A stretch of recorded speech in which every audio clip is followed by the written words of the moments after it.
Bom, hoje eu estou trazendo aqui para vocês um vídeo atualizado de como colocar código de mapa aqui no Fortnite. Então já deixa aquele like, se inscreve aí e bora lá.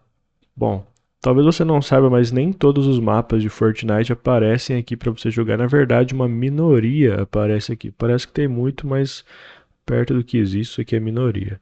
E você consegue pegar código de mapas e colocar aqui para você jogar. Por exemplo, tem esse site aqui que é o fortnitemaps.com, que você consegue entrar aqui e ficar olhando um monte de mapa. Aí você entra em um que você se interesse. Por exemplo, esse daqui. Eu venho aqui ó, e clico em Copy Code, que ele já copia ali para mim o código. Agora eu venho aqui dentro do Fortnite e aqui dentro do Fortnite eu venho aqui na lupa, venho aqui ó, e coloco o código. Dou aqui um Enter e aquele mapa lá aparece para mim. Eu entro nele aqui, clico em selecionar e aí eu já consigo jogar ele e chamar amigos para jogar, beleza? Espero ter tirado sua dúvida aí e até mais.